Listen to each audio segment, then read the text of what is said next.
Assalamualaikum warahmatullahi wabarakatuh. Apa kabar Anda semuanya? Semoga sehat selalu ya. Alhamdulillah hari ini kita bertemu lagi di pelajaran Thaqafah Sirah di kelas 6. Alhamdulillah seperti biasa sebelum kita belajar kita berdoa dulu bersama-sama. Oke? Wahid Isnain Salas. A'udzu billahi minasy syaithanir rajim. Bismillahirrahmanirrahim. Allahumma anfa'na bima 'allamtana wa 'allimna ma yanfa'una wa zidna 'ilman nafi'a.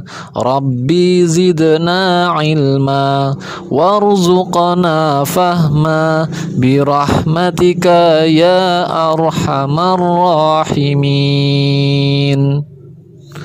Qala Allah Ta'ala Al-yawma akmaltu lakum dinakum wa atmamtu alaikum ni'mati wa raditu lakumul islam dina. Artinya, pada hari ini telah aku sempurnakan untukmu agamamu dan telah aku cukupkan nikmatku untukmu dan telah aku ridhai Islam sebagai agama bagimu. Quran Surat Al-Ma'idah ayat 3. Alhamdulillah wa syukurillah wa la hawla wa la quwata illa billah. Allahumma sholli wa sallim wa barik ala nabina Muhammadin wa ala alihi wa ashabihi ajma'in. Amma ba'du. Kemarin pertemuan sebelumnya kita sudah membaca dan mendengar dan mempelajari atau mendengar kisah tentang Nusaibah binti Ka'ab, sang perisai Rasulullah di perang Uhud. Masya Allah ya, ceritanya luar biasa. Dan hari ini kita akan melanjutkan lagi kisah tentang Nusaibah. Masih ada kejutan lain dari kisah Nusaibah. Masya Allah luar biasa. Nah, Nusaibah setelah kemudian tinggal bersama Rasulullah di Madinah Al-Munawwarah, mereka tinggal bersama Rasulullah, berjuang bersama Rasulullah hingga suatu hari Rasulullah itu mendapatkan surat dari Musailamah bin Habib Al-Hanafi, seorang dari suku Bani Hanifah ya, yang kemudian mengirimkan surat kepada Rasulullah bahwasannya dia mengaku sebagai nabi. Ya Muhammad yang telah diutus Allah dan aku adalah Rasulullah, kata si Musailamah. Rasulullah tentunya marah mendengar bahwasannya ada orang yang mengaku nabi, padahal tidak ada nabi lagi setelah Nabi Muhammad. La nabiyya ba'di, kata Rasulullah. Tidak ada nabi lagi setelah aku, kata Rasulullah. Tapi ini ada orang mengaku nabi dan dia mengaku bahwasannya aku diutus sebagai nabi atas sukuku, atas kaumku, yaitu kaum Bani Hanifah. Ini merupakan hal yang salah. Rasulullah marah itu, langsung kemudian mengutus utusan untuk mengirim surat Rasulullah kepada si Musailamah yang sudah digelari oleh Nabi Muhammad sebagai gelar Al-Kadzab. Al-Kadzab artinya adalah sang pembohong. Jadi Musailamah digelari oleh Rasulullah sebagai Al-Kadzab, yaitu sang pembohong. Surat itu, surat yang Rasulullah serahkan kepada Musailamah, diberikan kepada satu pemuda, anaknya Nusaibah binti Ka'ab. Siapa dia? Ingat ya, Nusaibah itu punya dua anak, namanya Abdullah dan Habib. Yang diutus Rasulullah untuk membawa surat ke Musailamah sang nabi palsu, yaitu Habib, yang masih muda, masih muda ya, masih remaja. Habib saat itu yang masih muda, anaknya Nusaibah ini menerima tugas yang berat, mengantarkan surat kepada sang nabi palsu. Kemudian dia menjalankan amanah Rasulullah dengan penuh semangat. Anak muda kan, masih semangat-semangatnya.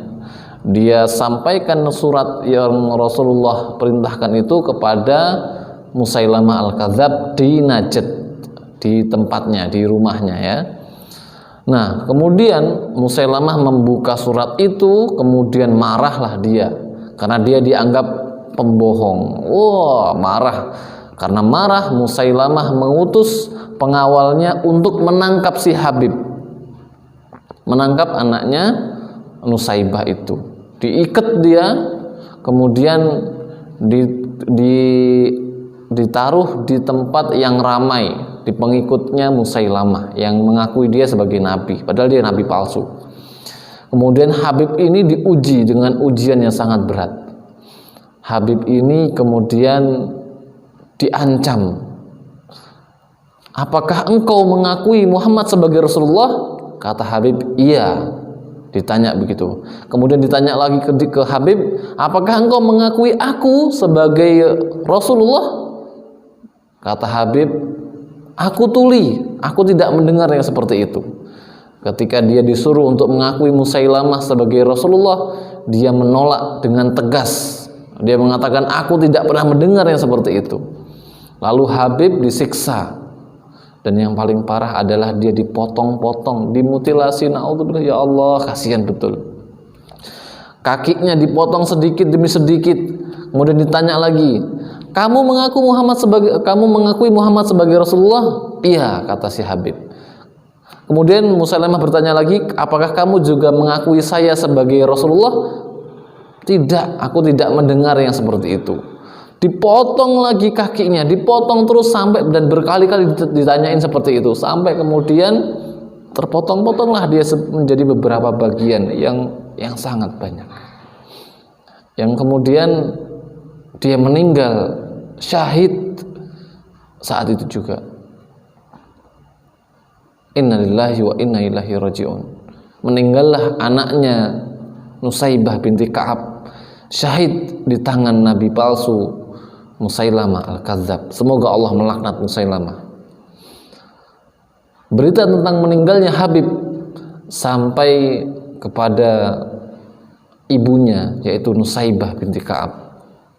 Nusaibah mendengar anaknya yang telah dimutilasi, dipotong-potong hingga meninggal, dan demi memperjuangkan keimanannya, yaitu keimanan kepada Muhammad sang Rasul, dan tidak ada nabi setelah dia, setelah Nabi Muhammad, dia syahid karenanya. Masya Allah.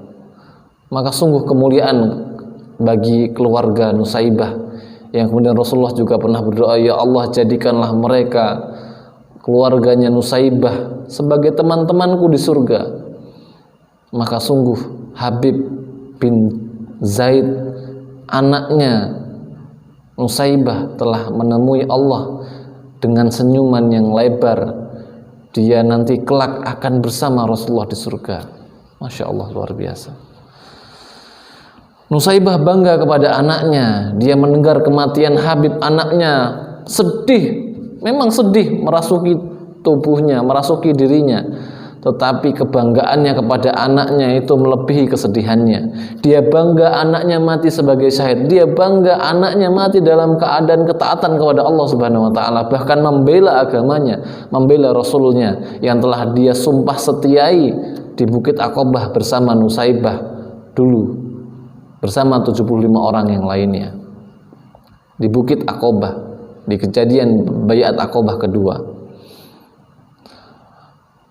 Saat itu tentunya kaum muslimin marah. Nusaibah pun marah, ingin sekali melawan musuh Allah yang bernama Musailamah Al-Kadzab. Tetapi kesedihan datang kepada kaum muslimin dengan meninggalnya Rasulullah sebelum sempat untuk berjihad memerangi Musailamah. Rasulullah wafat dan kesedihan pun datang kepada kaum muslimin, termasuk Nusaibah. Hingga kemudian Abu Bakar menggantikannya sebagai khalifah pertama, pemimpin kaum muslimin, yang saat itu langsung Abu Bakar mengirimkan pasukan untuk menyerang nabi palsu Musailamah Al-Kadzab. sehingga terjadilah peperangan Yamamah, perang Yamamah, perang yang akan menjadi akhir bagi Musailamah Al-Kadzab. Mendengar bahwasannya Abu Bakar mengirimkan pasukan ke Yamamah menuju nabi palsu Musailamah, Nusaibah, sang perisai Rasulullah di perang Uhud, yang anaknya juga dibunuh oleh Musailamah, langsung bersemangat meminta izin kepada Abu Bakar untuk juga ikut dalam medan jihad melawan Musailamah. Dia izin kepada Abu Bakar, "Ya Abu Bakar, izinkan saya untuk berperang melawan nabi palsu Musailamah Al-Kadzab."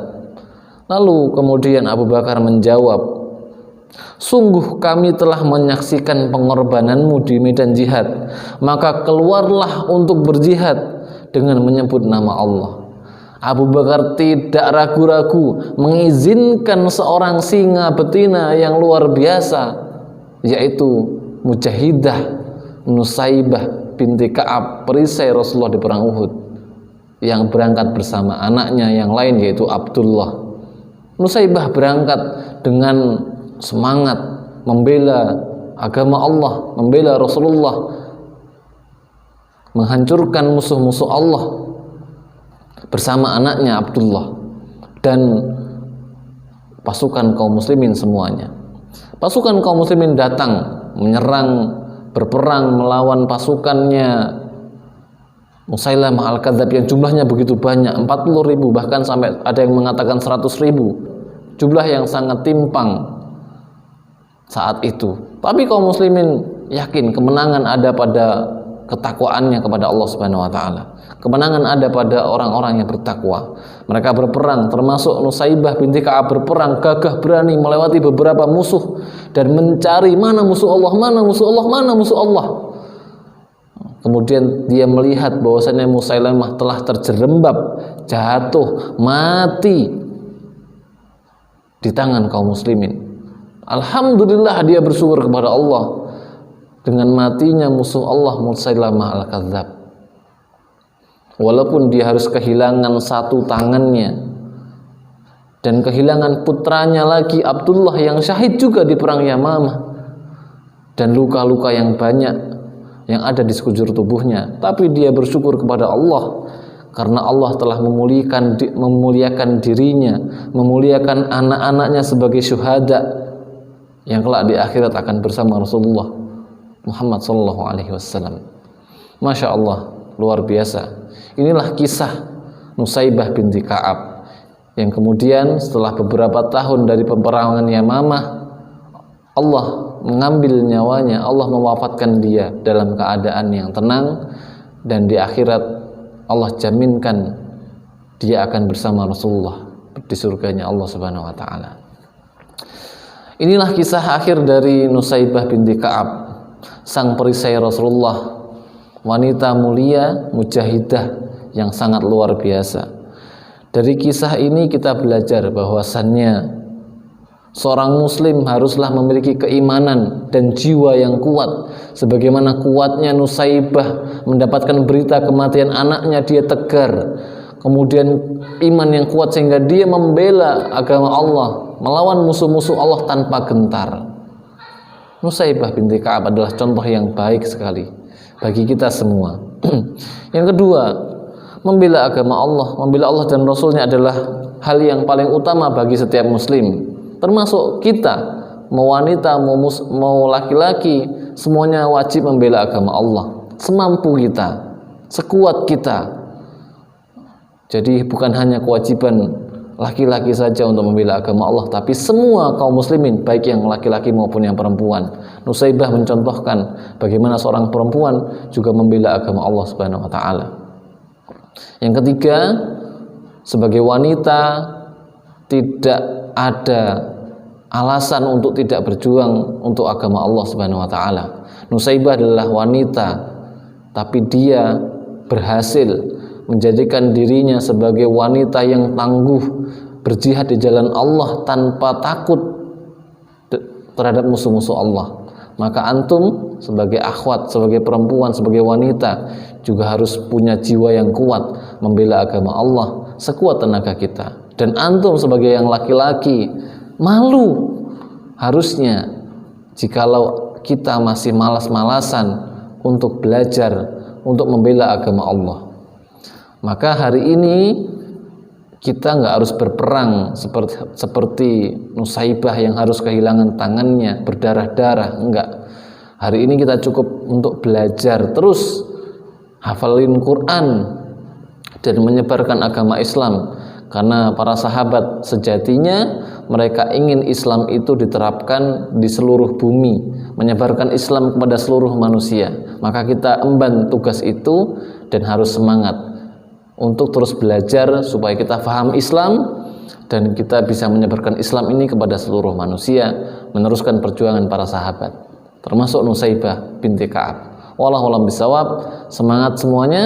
Kita belajar dari seorang sahabat mulia Nusaibah binti Ka'ab. Semoga Allah menyatukan kita, membersamakan kita dengan Nusaibah dan para sahabat yang lainnya di surga bersama Rasulullah Muhammad sallallahu alaihi wasallam. Amin amin ya rabbal alamin. Sampai di sini kisah Nusaibah. Insya Allah kita akan teruskan lagi di minggu depan. Kita tutup sama-sama dengan membaca lafaz hamdalah dan doa penutup majelis. Alhamdulillahirabbil alamin. Subhanakallahumma bihamdika asyhadu an la ilaha illa anta astaghfiruka wa atubu ilaik. Kurang lebih mohon maaf. Wassalamualaikum warahmatullahi wabarakatuh. Bye bye.